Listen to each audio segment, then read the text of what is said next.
looking good. We are live. Yes, we are live. Happy, amazing day, friends. Coach Eric here. I'm live with Dr. Bob Rakowski here. We're talking about optimizing men's health. If you are a man, or if you know a man who wants to up their health game and, of course, their vitality game and everything else in between, then you most certainly want to share this call with them, as this is going to be full of nuggets for you guys to enjoy and for you to, more importantly, apply in your life. We're joined by Dr. Bob Rakowski, of course. There are almost 34 years in clinical practice as a clinical nutritionist, as a chiropractor, as a kinesiologist, someone who's also an expert in acupuncture and bioterrain instructor, which basically means it's mapping out what is going on inside the body, what is out of sync when it comes to root cause medicine or functional medicine, and really addressing the root cause. And an expert, having worked with doctors from all walks of life, or athletes, I should say, from all walks of life, but doctors all over the world, lecturing to them on nutrition, on how to up their patients' game using holistic health. So, Dr. Bob, great to have you on the call. Welcome if you guys are joining us on Facebook, and of course, re-welcome to you guys who are joining us on Instagram here as well. So, Dr. Bob, great to have you here today. Oh, I believe you're muted here, Dr. Bob. I'm an unmute. Thanks for the great intro. Always great for great conversations. You know what? Men's health, it's generally been accepted that women pay a whole lot more attention to their health than men, and men decline. And even though we should be more resilient, we die earlier as a rule. But, a lot more men are paying attention because things that are important to them, like how they look and how they feel and how they function, especially sexually, have just been on a decline for decades at this point. So, it's really time to dig into this and see what's really causing this. Yeah, you mentioned about decline, and no man wants to be declining at any point in his life, right? Pardon the pun. Exactly right. But this is the thing. We will talk a little bit about ED later on as well, and some of the associated factors with that. But really, it is about looking at what is driving the male part of the population. How do we create the best environment for ourselves to grow? And unfortunately, over the last number of decades, the male birth rates have been declining over the last 30, 40 years. What is your thoughts on that, Dr. Bob? What have you seen that could be contributing to that decline in male birth rates? Well, there was a documentary a few decades ago called The Disappearing Male. And oddly enough, it was censored. I got a copy of it before you couldn't even find it on the internet. So if people want it, well, maybe we should find a way to post that. But what they realized, there was a tribe in Canada called the Aamjiwnaang, very strong, amazing warriors. And some petrochemical plant decided, we're just going to build petrochemical factories around their reservation. And just like that, the male birth rate was a little over 60% when they started. And by the way, when you think about it, who's more likely to die early, a boy or a girl? Boys do reckless things. They go to war, they fight. They're a lot more likely to die. So nature should make more boys. But within a decade of that chemical plant coming in, they went from 60% to about 30%. So they cut the male birth rate in half. And then when they started digging into it, they realized that the miscarriages that were happening, and we know they happen way too often, were predominantly males. And so here's a very simple thing. Our ultimate biologic purpose is to reproduce. If in utero, there's checks and balances where the baby says, you'll never be able to reproduce. Hey, maybe it's time to pull the plug and not invest the planet resources into someone that can't give back. So, that might be a good life lesson. Invest your resources in that which will yield a return on investment, and don't throw good money after bad. Why would you invest God knows how many years of life and effort when you can't get what you're looking for from it? Awesome. Quick interruption, Dr. Bob. People can't hear you on Instagram for some reason. Don't know why. Your phone isn't blocked. The speaker isn't blocked on the bottom, or it's not jutting against something, or maybe you've muted the receiver, perhaps. Yeah, Dr. everyone's saying muted on IG. They're saying, okay, let's figure that out. The info is too hot that Instagram have muted them out. There we go. You know what? How about I jump out and jump back in? I don't know what's going on. I'll jump out of Insta and jump back in. Okay, yeah. Maybe try a different connection on there and see if that will open up. I think, am I back? Or was that just a delay? I'm gonna go out again. Yeah, no, Coming you're back not. in. You're not back. Yeah. 1 second, guys. Dr. Bob will come back in. If you're watching in the replay, guys, this is one of the things that can happen. Here we go. Except someone else is looking to go live right now. Not at this moment, my friend. Unfortunately, we only have the space for one guest. All right, how are you now? All right, I can hear you because you were coming through this Yep. feed, but Can anybody Grace, on Insta hear me? Give me a thumbs up if you can, or a thumbs down if you can't. help us out, guys. Can you hear Dr. Bob going on in there? I don't know why there's magic happening around me here for some reason. That was bizarre. What is going on Instagram here? All right, An explosion of fireworks. Maybe we'll get some feedback soon. All right. Maybe. Yes. Yeah. Grace has you. So we're good on Insta. Yeah.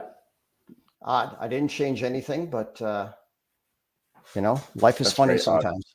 All right. So what I was saying was, they found out that there's components of petrochemicals that are contaminating the environment that is leading to excessive miscarriage of male fetuses. And it might just be that our ultimate biologic purpose is to reproduce. And if you have your hormones disrupted in utero, you may never develop. But then, I was actually listening to an audio and people are confused more than ever about what gender they are. It's pretty obvious. You're either a boy or a girl, but heck, they've got some bozo saying, well, the doctor just makes a guess. No, I promise you, I'm going to get it right 100 out of 100 times. You show me a newborn baby, I'm going to get it right 100 out of 100 times. I'm not taking a guess. So it could be that our hormones are so poisoned that maybe we're just not developing like we should. Yeah, and this is a whole additional issue as well with poisons and what's going on. But just we're talking about toxins and different chemical exposure. I came across this slide from one of your previous calls as well around male infertility and some of the feedback that's coming through here, but also some of the connection with these toxic estrogens that are being used in the female birth control pills as well. I'd just love you to talk about the connection between these estrogens, Dr. Bob, and why the sperm count outside of those petrochemicals are actually going down. Yeah, well, there's estrogens in plastics, estrogens in pesticides, estrogens injected into animals. It takes nutrition, good quality across the board nutrition, especially things like zinc that the world is so low in. But if you're out with us on Facebook, there was a study that was published. It was a very unique study. It said, look, in areas where women took the highest amount of birth control pills, men had the highest incidence of prostate cancer. And very, very simply, it's a super powerful estrogen, which is a bad idea anyways. Ethinyl estradiol in the birth control pill is 1,000 times stronger than human estrogen. And the vast majority, no, not the vast majority, I believe everybody walking around, now it's confirmed, has toxic estrogens in their system. And then you throw more poison on an already poisoned system. Sometimes women feel better. There's different stories behind that.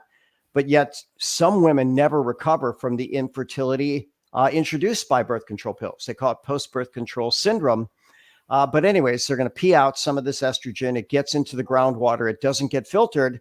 And sometimes it gets into the water supply, and males drinking it can develop prostate problems. Estrogen is the enemy of the prostate. It's the enemy of the testes. It's the enemy of sperm. It's the enemy of testosterone. And I won't say it's the enemy of male health, but in higher than ideal levels it is. We do need some estrogen for bones and heart and even reproductive health. But when we're off on that, all those things fail fast. Just a question then on the birth control pills and water filtration systems, Dr. Bob. Is that getting through? Let's say I know you have reverse osmosis water filters in your submicron and carbon. Well, it's designed to. Now, do we ever, after we filter it, and it goes through pretty quick, even though we have a little holding tank for the drinking water, it'd be nice to test it and see how pure is that. But I can't say we did the follow-up, but now we have 3 beautiful children. One of our children has the third on the way. The other has 2. I'm pretty confident when our third child decides she's going to have babies, she's going to be quite okay with that too. So, and if we start looking at infertility, can sickness cause infertility? I decided to ask GPT, Chat GPT, and they said, of course it can, in animals and humans. And that might just be the summary answer. You need to be super healthy. And if you're not, well, one thing that may be affected is fertility, among a lot of other things too. Yeah, just that whole phrase of "get them while they're young." Mhm. I find that it was just interesting because I was just thinking about how much dilution happens in that whole pipeline, and if people are drinking plastic water that's breaking down in the water, or insisting on some other form of water, or people just don't know and they're just drinking tap water. They just think, well, it's in the tap. I mean, it should be drinkable, but in Europe they have very, very high levels of fluoride in the water, which I've seen what damage fluoride can do for the brain. I think is it fluorosis? It's too much exposure to fluoride. It can actually contribute to issues with the brain, particularly Alzheimer's, if I'm not mistaken, Dr. Bob. Well, one, there's so many things. Fluoride is actually used as rat poison. And maybe the first organ that's affected is the thyroid, and the thyroid controls the metabolic activity of 99% of the tissue of the body. The brain makes more energy, uses more energy. So hypothyroid is hypobrain, which you call depression, lack of focus, however that goes. But, there's an Instagram influencer. I don't know if you can call her that. I think she's a bot because she never found a drug she didn't like. And she was just touting the benefits of fluoridated water the other day. And, it's crazy. So when a dentist does fluoride treatment on your mouth, could that potentially be indicated? Maybe, but you're not going to swallow that. You're going to spit it out and you're going to rinse immediately after. And you could probably even still avoid it first. We use fluoride-free toothpaste. There's lots of ways around it. But if they're putting it right in the drinking water, and keep in mind, they were saying, we should put Prozac in the drinking water. We should put statins in the drinking water. But here's a fact. They're already there. And if you're not filtering it out, you're getting some of it. You're being poisoned. So I think a lot of people are waking up that, what? If you need a drug, lowest dose, shortest duration, informed consent, these are the strategies we want. If it's coming in your water, I don't see that as informed consent. No, certainly not. But yeah, I'm sorry, we went off on a tangent there with the fluoride, but I just wanted to circle back to the concept of getting them when they're young. I know when kids are very young, their pathways of learning is much more open because of I believe it's connected to the prefrontal cortex of how we can take in information, learn new things, and other factors as well. But what are some of the key components that young men need to nail down to get these habits, dialed in when they're young? So when you're in later life, you have a longer life, you've better quality of life, but you feel you have a handle on how to get started. And as a dad, of course, as well. Yeah, well, it's certainly going to start with the parents, and my gosh, I've said for years that the only type of people that should ever have babies, that should ever consider it, should be healthy people. And the healthier you are, the healthier your life you bring in, the healthier the environment you create, the greater they're going to be. So can you make it as low as stress possible? Well, hopefully, because that's problematic. And there's studies on adverse childhood events. They're horrific for long-term health. When people have horrible stress as a youngster, so we want everybody to live in a good, clean environment. Then we start looking at toxins. There's been a drive for cleaner healthcare products, really good idea, home care products, because these things are poisoned with estrogens. When you start looking at malnutrition, I think if you go into most people's cupboards or pantries, you're going to find stuff that you wouldn't feed to your worst enemy, yet they think they're doing their kids, they're serving them. They're being a good parent by giving them food that they enjoy. And nothing could be further than the truth. Good food. I heard someone say before, I don't want to eat any food that doesn't love me back. And these intoxicated foods with such extreme amounts of preservatives. Someone once said, if you put a Twinkie in the back of a car and went back, a decade later, it would look exactly the same. Why? Because even the bugs won't eat it. So, nature does leave some clues. And then we've got physical activity. And at least all four of those need to be really addressed to move people forward in life. And for those on Facebook, you got the Magnificent Seven: eat right, drink right, think right, move right, sleep right, poop right, talk right. Here's the scary thing. If you ask most medically trained people, what does it mean to eat right? I don't know that they can answer. And I'll often refer people to the book, The Schwarzbein Principle. Diana Schwarzbein, a medical endocrinologist out of Southern California, she started giving her engineering patients the American Diabetic Association diet. And these guys would check their blood sugar, or ladies would check their blood sugar. And they found out when I eat according to this plan, my blood sugar gets worse. And I wonder if they actually looked, okay, what about the American Heart Association diet? What about the American Cancer Society? Which of those areas are we getting better at? How about none of them?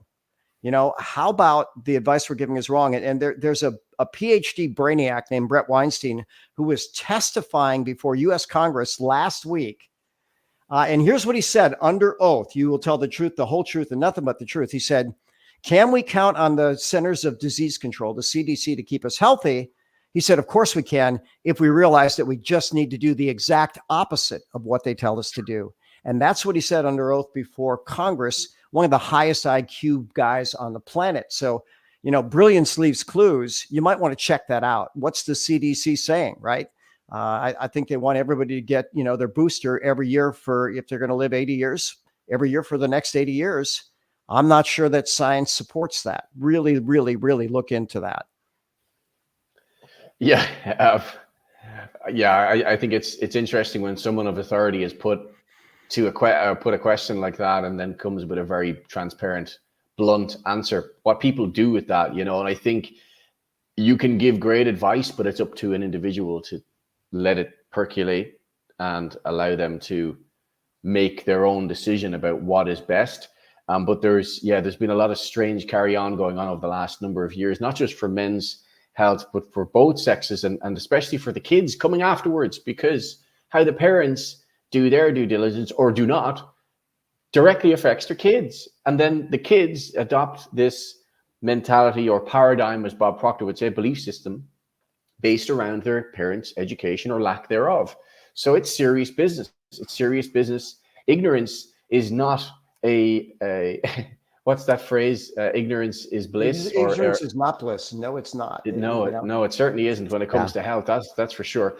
But just talking about this toxic exposure as well. I remember you were saying in clinical practice, a lot of these side effects or demonstrations of what toxic exposure presents itself as with your patients. I'd love you just to touch on how frequently you see these issues coming into clinical practice. Well, I don't remember the last patient I saw that didn't have at least one of these things going on, right? So the symptoms of chronic poisoning, fatigue, sleep disturbance, intestinal distress, allergy symptoms, headaches, confusion, and anxiety. And, when I read that almost 3 decades ago, I looked at that. I thought, oh my gosh, that's exactly what people are coming in with. Now, what do we do? And the number one rule of toxicology is, separate yourself from the toxic source. And that's one thing I'll tell people: buy your willpower at the store. Be very, very diligent about how you create your own environment. We have a clean home with all hardwood floors and non-latex paint. And, we buy things that have a shelf life, eat food that rots, but eat it before it rots, and very few things in a package. And you start looking, you go, okay, well, what can we do? There's a lot we can do. Now, here's the question: what can you do on a low budget? Less. But I might point out that the people that lived in the blue zones, these were not rich people, but they prioritized good relationships, good community, good purpose, and those things together without wasting money on processed foods created the greatest percentage of people living to 100 or above. And while we're talking men's health, when they did the study on the blue zones, 80% of those centenarians, 100 years old, still reporting having sex at least once a week. So that's pretty good function. I think humans, we used to think humans were the only animals that used the reproductive process for entertainment, but dolphins do too. And now it appears there's a number of others that said, hey, not just the humans, we can have fun with this as well. Yeah, guys, if you're hearing that and you're having a bout of jealousy with the once a week, then you definitely need to do more research on your vitality levels and how to up your own game there for sure. But in all seriousness, with the stress and strain then on a lot of not just men, but certainly when it comes specifically to men in this regard, Dr. Bob, what do you think triggers a lot of that mental stress and strain within men, that they put a lot of weight on their shoulders? And in some cases, they don't survive it. They end up just checking out early and unfortunately taking their own lives. Well, it's said that the most stressful thing is focusing on things you can't control. So ultimately, when you have things that you control and you live within that area, life is pretty simple. But when you start worrying about things that you can do absolutely nothing about, and by the way, I'm not convinced there's things that we can do absolutely nothing about. We can always show up as our best and getting better self in service to something bigger than ourselves. And as we get better, stronger, faster, smarter, our circle of influence grows. And we all want to do that. But very simply, Stephen Covey said it best. When you work within areas that you have at least reasonable control of, you feel pretty doggone good. But as soon as you feel like, oh my gosh, this is happening, I can't do anything about it. I personally can't think of anything more stressful. You have to take a step back and say, what can I control? And we might even go to Viktor Frankl. They said, look, the last human freedom is essentially the thoughts that you think. And even if he had some very bad enemies that killed his family and tortured people all around him, even tortured him, he just refused to let ill will give in. He saw himself doing something bigger and better. And he controlled his thoughts and ultimately made a great life and stood up in a way that made the whole world better and still is today. Yeah. And just, I wanted to just touch back on some of the impact then on stress on all of the workings of the body. But particularly if we are focusing on things we can't control and it is triggering a stress response, things tend to spiral out of control. And this really kind of leads people down a path of self-medication or, exposing themselves to toxic use of drugs or alcohol or whatever it may be to help numb this kind of pain. But it just adds on to more stress and goes against the Magnificent Seven. So it just gets into this spiral of people just losing control of their own controllables. But I'd just love you to just touch on stress really quickly and some of the problems that people are going to continue to face if they don't get the basics down very well when it comes to stress. Well, consider when your body's in fight or flight, that's what's prioritized. You're either going to fight, right? And good luck winning that depending on who the enemy is, or run as fast as you can. And that means that you shut off all life critical functions. So I like what Robert Sapolsky wrote years ago in a book, Why Zebras Don't Get Ulcers, an absolute classic. He said, look, if you know a tornado is coming tomorrow, you're not going to paint your house today. If the tornado comes and misses you, you have a house the next day, then paint it. But when you're in crisis or impending doom, hey, there's only one thing you think about, and that's actually saving your life. And most people walk around in at least some level of that fight or flight nearly 24/7, 365. And that is according to the medical literature. So one of the more popular things I've done is the stress reset. But you start looking at your mind. No, you're not going to experience joy. No, you're not going to concentrate. You start looking at your focus. Even your field of vision narrows. That sounds strange. You should have more expansive vision when you're in a stress circumstance, but no, it narrows. And so you even lose some level of peripheral vision. Then we start thinking like maybe the mouth, the start of the digestive system. Hey, the digestive system shuts off. And if it's extreme enough, you might even eliminate, you might just have a frightened bowel movement there. Then we go to the thyroid and metabolism, and that shuts down. Then we start looking at the heart, and it's got to beat like crazy and increase the pressure to get blood to the muscles to fight or flee. But keep in mind, the muscles aren't fighting or fleeing, and that accelerated heart rate and intensity can create more of a clot, especially if they're malnourished. And we keep going right on down the line. The reproductive system can shut off completely. The immune system is dramatically reduced.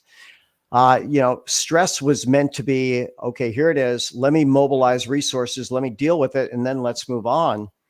But as Robert Sapolsky says, people are marinating in their stress hormones because they're worried about climate change. They're worried about a 30-year mortgage. They're worried about things they can't control, or their mortgage they can, but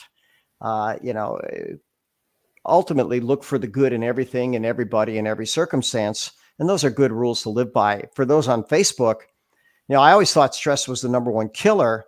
And then when they go back, tens of thousands of years, when they found skulls where there was evidence of the individual that was living in that skull grinding their teeth, those individuals died 15.4 years earlier. And by the way, with carbon dating, they can get it that close, not 15.3, not 15.5, but 15.4 on the average. That's pretty amazing. So likely stress has always been the biggest issue. And how do we control it? Well, one, control what you can control, get your body as healthy and as strong as possible, even inoculate yourself to the stress. I stayed with a good friend in Montreal this last week, and he starts every morning with an infrared sauna and breath work. And then he jumps into an ice cold tub, and his whole morning routine is nearly 2 hours. But he says, you know what, Bob, when I do that, it's rare that I don't have a good day because he's inoculating himself for the stress, enhanced his focus, detoxed a bit, energized the system. I would encourage people to get a routine that makes you stronger every day, which, by the way, we'll get to Warrior 30. But what a fun way and flexible way to get some of the best training on the planet today. I appreciate that, Dr. Bob. Yeah, but it is really about getting a routine down, getting something in place that you can set yourself up for success. Because every day is going to be or present itself with some challenges, and it's very important for us to keep on top of that.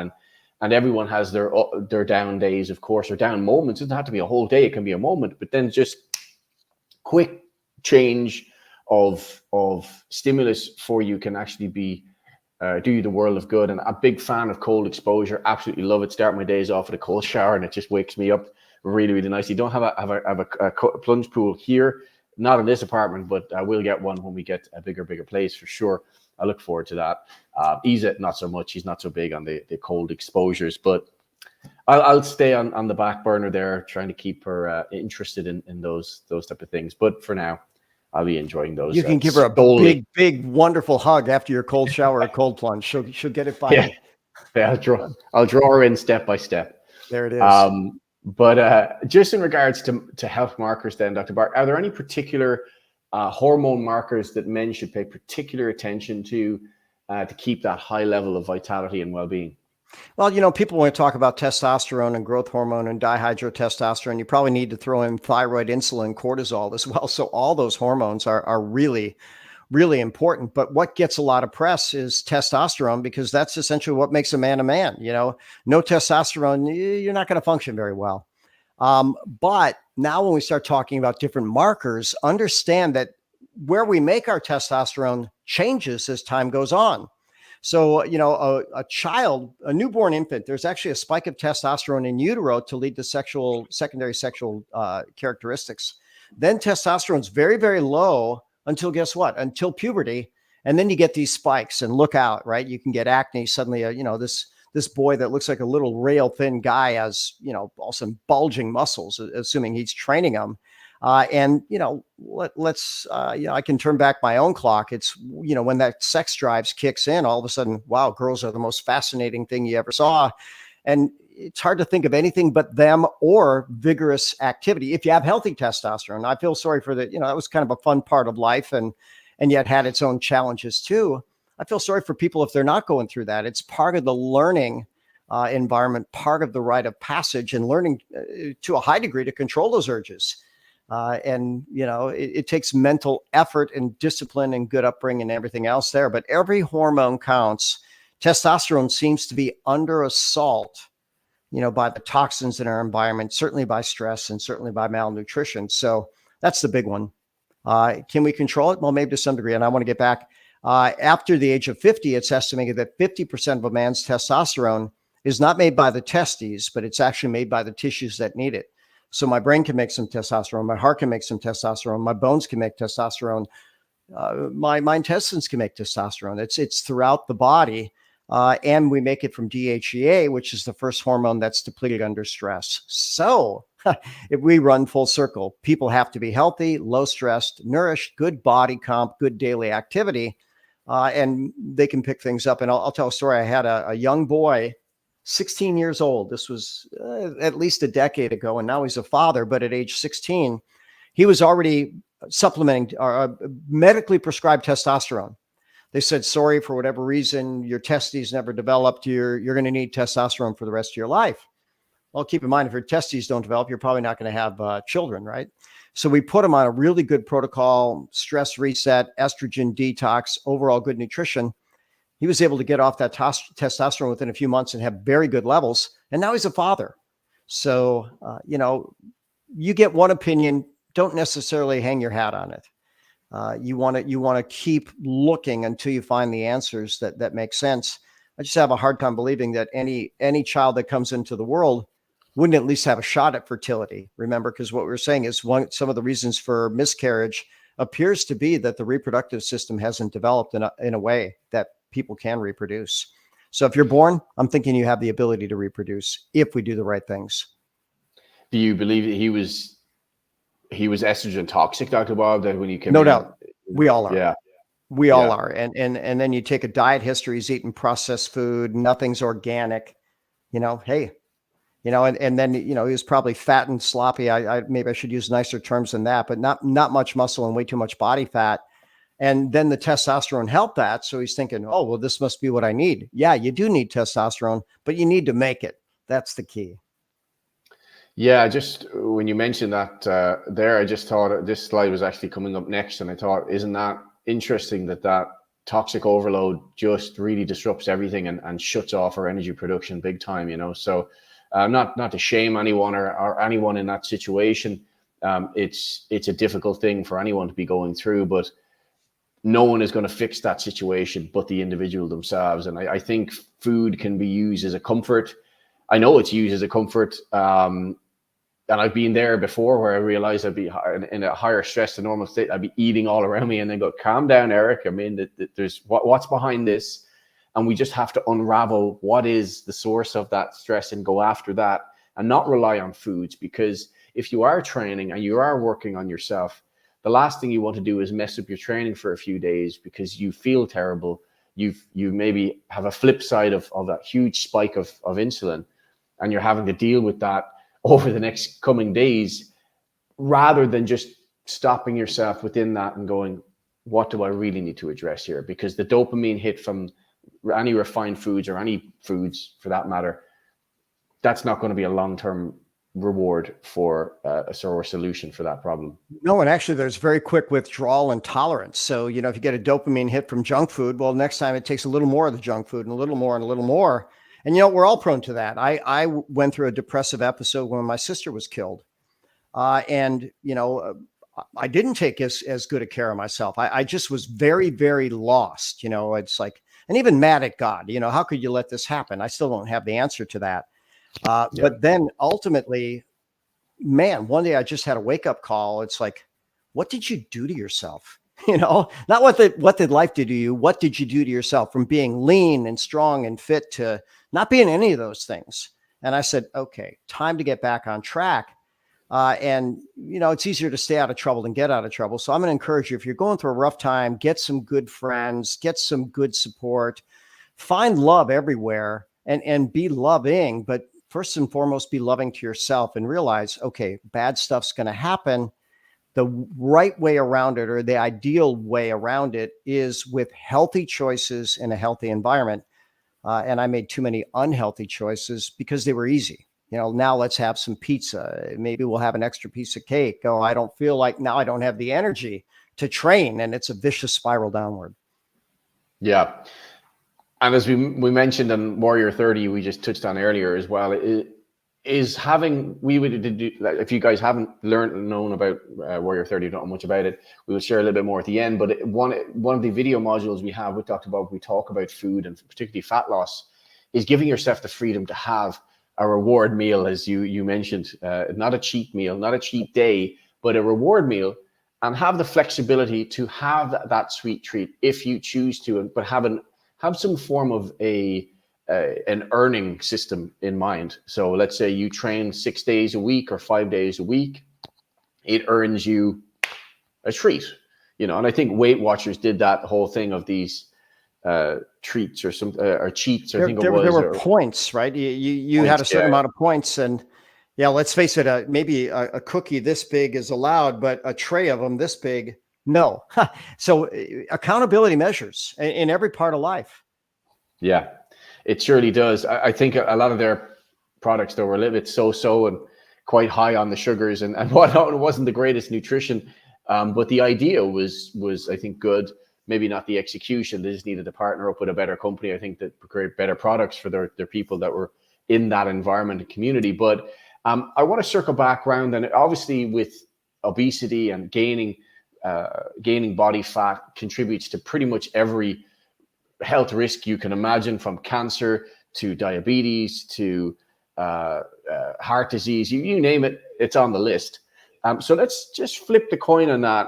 When it comes to lean body mass, why is it then for men, particularly, Dr. Bob, moving forward in life, that we focus on building functional lean mass, we maintain it, And then what are some of the ideals then for body fat percentage for males moving forward? All right. Well, there's a big study out of Tufts University. It was called Biomarkers 2000. And when the year 2000 came around, they said, okay, what is the number one factor that will determine healthy longevity? And they actually determined it was muscle mass. Now, it wasn't men alone, it was men and women. Muscle is metabolically active tissue. And now keep in mind, when I was in school, they didn't even have this term. There's things called myokines. People have heard of cytokines. Those are cell signaling molecules. Myokines are muscle signaling molecules. And interestingly enough, the muscles will actually make something like brain-derived neurotrophic factors. So it makes our brain better. And you come to realize, if you've got a machine that is high performance, you feel the difference you put in high performance fuel or low performance fuel. If you don't change your oil often enough, if you don't run the engine too hot, too long, not getting enough rest and recovery, all that pays off. And there's so many people, they take so much better care of either their animals or their car than they do their own being. And at some point, you got to get people to actually analyze, what are you doing and why? What's more important to you, your Ferrari or your body? And some people might answer their Ferrari, or their actions say that, but hey, you only got one body. That Ferrari, you can replace it. That body, not so good. So pay attention from the very start. Build muscle, keep muscle, grow muscle. It's suggested we maximize it at age 30. Man, I don't know what your body comp was at 30, but I'm betting 40, you got more muscle than you had at 30. And you just show what's possible. And by the way, for those that are saying, well, Eric's not natural, he'll pass any test any day. So he doesn't look natural, but he's exceptional because he does exceptional things. So can we all get there? Well, we can be better than we are. We're not going to all be the top in the world, but we can get as close as we can for what we're given. Yeah, thank you so much, Dr. Bob. And back to you, Dr. Bob. You're in Super Nick for I won't say for your age, it's just period, Super Nick. And I think it's about setting the example for yourself and letting that emanate around to other people, inspire people not to suffer from comparisonitis, but actually to inspire people to get on their own track, their own journey to getting better. And muscle building is not a fast process unless you are juicing, you're taking something that's not given by a functional medicine doctor. That's going to be a slower road. So you've got to be patient within that. That will take time. It will take shifts in your input of your food, your protein intake, your rest, your intensity, the timing of that intensity, and the frequency in which you put yourself under that stress. So there are a number of elements to that, but be patient. Make sure you get advice from a good trainer that has clients that aren't broken or aren't broken themselves, because we can all get bigger and create a more muscular physique, but at the cost of what? It shouldn't be at the cost of mobility or pain or any of those important factors that allow us to move into latter years of life, being functional, being able to move well, and having a moderate or to low level of pain, because we suffer wear and tear. We know that, Dr. Bob. We've been there. The ego for men brings us to do things that we shouldn't be doing in maybe the curve in which we put ourselves to do them, so we can try and jump a hurdle or two to try and get ahead in life. But oftentimes that can hurt a young guy because they think they can do more than they can. And you know what? A humble sandwich now and again puts you in your place to realize, you know what? I need to really learn and slow down. And it's hard, isn't it, Dr. Bob, for a young guy to slow down? You're saying about that shift of testosterone in the system. That can be great, but it can also be quite destructive. And by the way, society honors people that run through walls, break down that barrier. But here's the magic of having a great trainer. I lectured, in many places of the world with Charles Poliquin and for Charles Poliquin, the world's most successful strength and conditioning coach. And the first thing he tells trainers is, if you hurt the client, you lose them. Now, oddly enough, I said the opposite. I said, look, from functional medicine, I'm going to tell you the opposite thing. And people look at me and say, wait a minute, you're going to tell me to hurt our clients? No. If you don't help them, you lose them.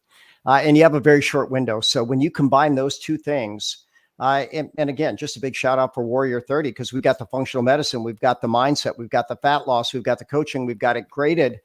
And I would encourage you not just do that, but schedule some private sessions with Eric if you both can fit it in the calendar, because you're going to find out under the watchful eye of a coach, you're going to get so much better, so much faster.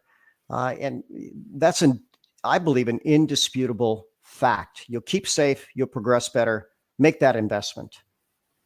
Thank you, Dr. Bob. And you through the years, just not only dealing with the ego, but athletes at their pinnacle years of development and I guess ambition. Really, that's what it is genetics, it's desire, it's hard work, it's timing, and it's that level of get up and go. And I think especially for men, there's probably a 10-year window where you're really at that physical peak. Well, for most anyway, you're at that there are exceptions to every rule. Some people go back, like Rocky Balboa, thinking there's more in the basement. But for most athletes, I'm sure you've worked with, Dr. Bob, they have different needs than, let's say, your typical average man that would walk into your clinic. And I have these here. I just wanted you just to touch on these super briefly, not to go into too much detail, but when it comes to the different kinds of athletes, from more university CrossFit athletes, strength athletes, and then of course the endurance athletes, these are kind of breakdowns that you have for your guidelines that you have for your athletes. Could you just talk through, really just super brief? I know it's complex, but you can make this kind of brief as to what kind of nuance and changes do you make or you recommend for people if they are an athlete, for these men to actually make these adjustments? Well, when we start talking strength athletes, I'm really talking power, and you can only have a maximum of power for 6 seconds. 3 seconds of stored ATP, 3 seconds of creatine phosphate, then your maximum power drops and you're not going to complete the lift. So we're talking very short burst sets where we prime those energy systems. ATP should be there as long as the body pH is right and you have good signals to make it. And then the creatine phosphate, creatine is a proven, not just body nutraceutical, but brain nutraceutical. And then a strength athlete, it's been said that if you want to move yourself, you want less mass. If you want to move something else, you want more mass. So these strength athletes are moving something else. So they are going to need that good testosterone, dihydrotestosterone, growth hormone, and they don't want too much cortisol. They don't want extra body fat. And by the way, insulin says store fat, don't break down fat. So we want to create the energy and anabolic environment, including higher levels of proteins and all the micronutrients that need to make that type of activity happen. When we start going to more like CrossFit athletes, these are people that are going to switch over to something called anaerobic glycolysis. Now we've got to get their energy processing a lot more effectively. There's at least a dozen nutrients involved in anaerobic glycolysis, as opposed to ATP is instant, creatine phosphate, just one enzyme step. Magnesium, the B vitamins tend to be most critical here. But keep in mind, you also then, when you burn sugar in the absence of oxygen, you create lactic acid, and you need to be able to create that acid-alkaline buffering. The strength athlete, not so much. Why? Because 6 seconds, you're done. The CrossFit athlete, they're going for a couple minutes, 3 minutes, 4 minutes, 5 minutes in the cage. You've got to be able to last that period of time. And then we've got the endurance athletes, and you need good mitochondria. Remember, all toxins inhibit mitochondria. There's over 20 steps in the mitochondrial electron transport chain. You need a good mitochondrial membrane, which is going to be really good omega-3s. They need plenty of water, plenty of minerals. They need to make sure that that blood is there, that the cardiovascular system can get it there. And then mitochondrial specific nutrients, things like coenzyme Q10, carnitine, lipoic acid, the B vitamins, magnesium, they're all part of that game. So it makes sense, if you want to achieve a high level, go to someone who has expertise in moving people to that high level. And most of the elite athletes that I've seen have been in the anaerobic category, even though I've treated world-class powerlifters and world-class distance people. The majority are hybrids. They're right in between with more of like a CrossFit type sport. Beautiful. And with any of these high-level athletes, and for regular people as well, I think if you push the envelope, you can start to really deplete your libido. And I know from seeing a lot of increases then with the likes of ED, erectile dysfunction, that leads to a lot of depression. And I can imagine, I'm sure many people opt out of life if that becomes a problem, because they associate their self-image to that working well, and it's everything to do with your confidence and vitality. What do you feel then is a main or one of the main contributors then to people struggling with ED, Dr. Bob? Well, it's going to be the big four again: stress, toxins, malnutrition, physical inactivity. Under a high level of stress, you're either going to make stress hormones or sex hormones, not both. So the sex hormones are going to drop off right there. And keep in mind, the male sexual act starts with the parasympathetic nervous system in a relaxed state. So if you get in some breathing, some meditation, some cold plunge, some sauna, some yoga, get really connected to your body. When we start looking at toxins, the estrogen related toxins are bad. But keep in mind, when people are eating junk and they're storing body fat is the enemy of testosterone. It's got an enzyme called aromatase that converts testosterone into estrogen. Now you got a double whammy in the wrong direction. Malnutrition: if you're not eating organic, you're getting estrogens. You're not getting what you need to make your body. And then physical activity, good physical activity raises testosterone, raises growth hormone, especially the high intensity intervals. And that's part of the reason why it got so much there. But what I've told people for years is you want to train every fiber type from the very fast to the very slow, every energy system from the very fast to the very slow. You need to train all of them, but preferably in proportion to the demands of your sport or activity. And so power lifters, do they need to run, 5 miles? No, but they should walk 2 or 3 or 4 times a week, because they'll still work on that wonderful aerobic system. Love it. So I'd love to take a quick pivot towards the end of the call, Dr. Bob, and talk about something that we've been working on together, sharing with the world, which is medicinal mushrooms, being around for thousands of years in human use. I'd love for you just to discuss, what have you noticed with yourself and in your clinical practice when it comes to your male athletes, when it comes to using medicinal mushrooms? What kind of shifts have you seen when it comes to energy production, mental health, and of course, the very, very important recovery time for your athletes? Well, one, I'm going to say that when I work on athletes, I look at 3 things. I want to balance their chemistry. I want to balance their structure. I want to optimize their fuel delivery.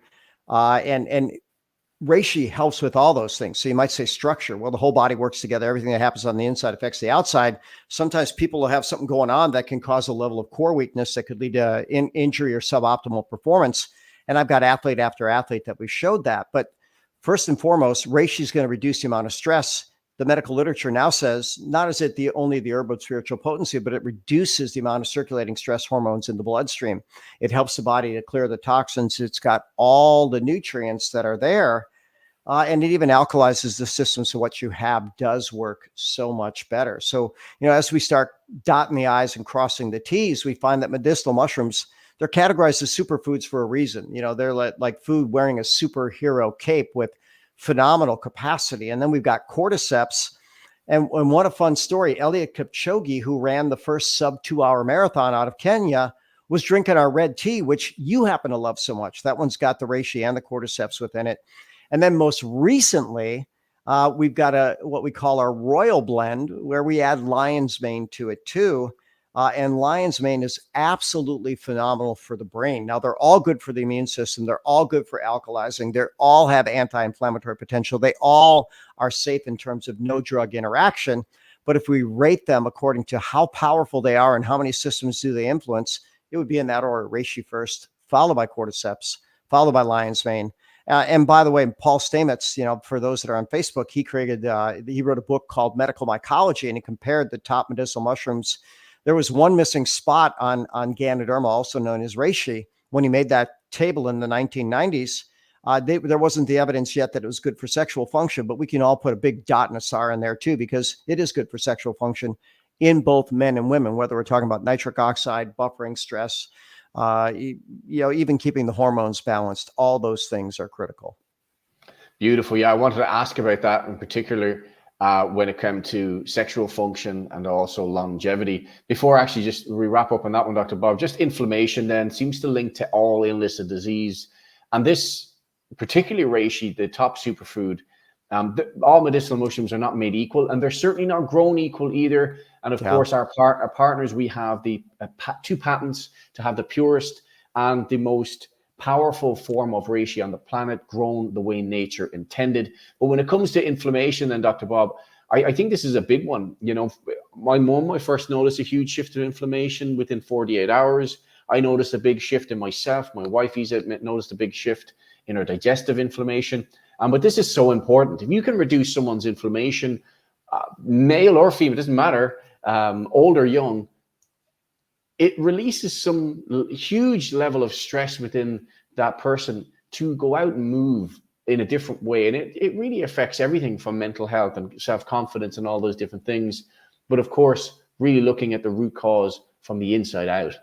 Well, you touched on so much, so Dr. Jeff Bland and I taught a series in the 1990s called The Inflammatory Disorders. For those that know Dr. Bland, the founder of functional medicine, and the title of the seminar was, the inflammatory disorders subtitle, pain and fatigue are the top complaints that people have going to any doctor anywhere. Both are related to inflammation. And chronic inflammation, the body is not getting over what the insult was for a lot of different reasons. But I tell people, inflammation is the bridge between bad lifestyle choices, generally speaking, and then illness. And if you keep making those bad lifestyle choices, you're going to keep being inflamed and you're going to keep being ill until you're not. And that's usually an unfun ending, because inflammation is a major risk factor for heart disease, cancer, diabetes, depression, things that people don't want. They're all aggravated by bad lifestyle choices and chronic inflammation. Yeah, and of course, this month, I believe, is National Sleep Month in the US. And, you mentioned before, and the late, great Charles Poliquin always said this about sleep being the biggest bang for your buck when it comes to health and recovery. Reishi being able to help people to sleep deeper. We talked about sleep last week and the importance of that deeper REM sleep and the power of what that can do for revitalizing the physical body and also the nervous system. So how much of a gift is this? I love to have some melatonin before sleep. I'll have a red or actually a green tea now more commonly, because it has the L-theanine in there as well, which you mentioned is very, very calming for the brain. So you combine reishi and the theanine and the green tea. And of course, if you have melatonin or the stress reset, is a great way to just wind down, get into a deep sleep at night. Yeah, and for those that are on Facebook, right, the study says that people that consume reishi fall asleep faster, sleep deeper longer, wake up more refreshed because of its influence on GABA, the most calming molecule in the central nervous system. And there may be more to the story than that. Is it that we're lowering the cortisol in the bloodstream? Are we buffering the inflammatory process? Are we alkalizing the system? Are we killing off deep infection? Are we doing all the above? And typically we're doing all the above, and those lead the body in a much better direction. Absolutely. And just to wrap up, then, when we're talking about longevity and libido, because the two L's go very well together, longevity, libido, and love, I think it's all in the one circle. But if you checked all these boxes, you should get to the end of your days being vital and being happy within yourself. And, we mentioned about the brain benefits of reishi briefly as well, fat loss as well, as it really comes into multiple elements of burning fat. From microbiome balancing, killing off the bad bugs. But just moving on, because we're running on in time, I just wanted to talk then about the oxygen connection with libido and longevity, and also some of the other benefits for extending your lifespan also. Sure. Well, one, think about it. We are aerobic beings, aerobic organisms. How long can you live without oxygen? Well, most of us 2 or 3 minutes. I think the record is something like 18, 19 minutes under very special circumstances, but no one's going to live 20 minutes, even the best of the best on the planet. So we're going to need that. Then we need the water, but let's talk about both those things. Ganoderma being a nitrate donor, modulating the inflammatory process by over a dozen mechanisms and increasing nitric oxide allows the oxygen and nutrients to be delivered to the tissue. That's going to drive the mitochondria for energy. And then you actually showed a study on mice where when they could control it. They actually took one group, they got, reishi and then a very good lifestyle. The other group got reishi or didn't get reishi, got the same good lifestyle, and they lived anywhere from 9 to 20% longer. And what the article concluded was that if that matches identically, it would be 7 to 16 extra years, but not just extra years, quality years. So, when people do good things for themselves, they get a better outcome from their body and usually a better outcome for their life. And this is one easy way to do it. Yeah. I mean, you know what? It's Oxygen, you mentioned as well, Dr. Bob, is so powerful, influential for all mechanisms of the body. You just have to hold your breath for a while and see how you feel.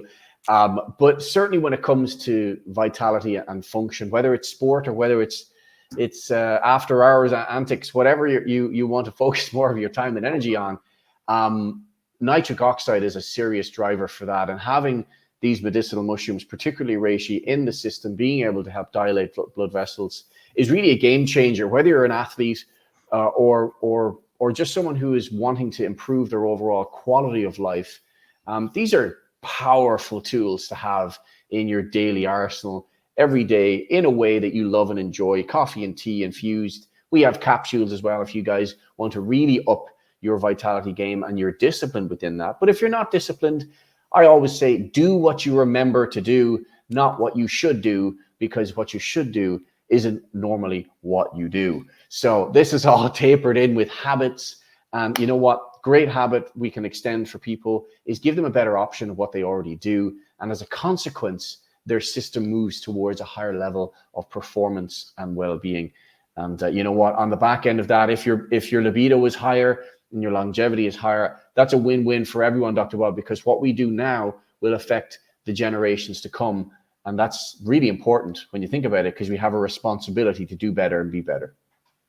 Absolutely. And very well put. When we show up as our best and getting better self in service to something bigger than ourselves, hey, the whole world gets better. And isn't that what we're here to do? On our march to 100,000 families being positively impacted through good teamwork, good products, and great outlook. Beautiful. And just to wrap up, one last plug for you guys. If you don't know about our Warrior 30, let's say you're a man or a woman, it's for a program for both sexes. I know we're talking about men's health today, but if you are dealing with chronic pain, if you are struggling with training plateaus, or you're having difficulty with body fat, or time is a challenge, myself, Dr. Bob, and Coach Sasha, we've put our heads together. We've created this program all on an app. So you have amazing deeper dive knowledge on reishi, on functional medicine, how it can help burn fat, give you those greater results, that higher level of vitality and well-being, and also check in over 30 days for either someone who really wants to focus more on movement and reducing pain and stress, or for people that want to improve body composition primarily and improve their overall conditioning. There's 2 options for that as well. But if this is something that checks boxes for you, please DM us and we'll be able to share some information so you can get going with not only my help and Ease's help, of course, because we have the duo combination of working together in there. We want to help you guys succeed. And you know what, if you're looking at this call and you're just curious about trying out medicinal mushrooms, please speak to us about trying our One Box experience. Maybe drop a coffee mug in the comments here on Instagram, or if you're in our group here, you probably already have seen a lot of information, or you're already enjoying our amazing beverages. And of course, if you're wondering more about the Warrior 30 Challenge, I want you to put a big bicep gun in the comments below and we'll get back to you about Warrior 30. So handing over to you, Dr. Bob, just to wrap up the call. We will be back on Thursday, of course, for our conversation around improving business for health practitioners, particularly health practitioners and coaches and health-focused people who really are passionate about health. Those are the people we're going to be working with moving forward, and we're going to be talking about how we can help you to do that with our digital franchise. But until then, Dr. Bob, passing over to you to wrap the call. I'm going to wrap up with 4 questions. I learned these from Jim Rohn. First question is why? Why'd you take the time to join us today? There's so many other things you could do. Second question is actually the answer to the first. Why not? Why not look at people that are committed to making the world better with easier choices that suddenly become a habit, and that makes it automatic? Next question, why not you? Someone's going to say, you know what, that makes sense. I'm going to get reishi in my body. I'm going to join Warrior 30. I'm going to pay more attention to the things that keep me healthy and make the world better. And the final question is, why not now? The longer you wait to act on information, the least likely you are to act on it. So your call to action is simple. Either reach out to join our community, join Reishi Warriors, get some reishi infused coffee or tea, or all of the above. Awesome. I see get her done, or get her done, man. I will drop you a message. I see that going in there. Quick fire on that. Awesome stuff, guys. We will see you on Thursday if you want to join us on that call. and have yourself an amazing, amazing day. We will see you on the next call. Ciao for now. Ciao for now.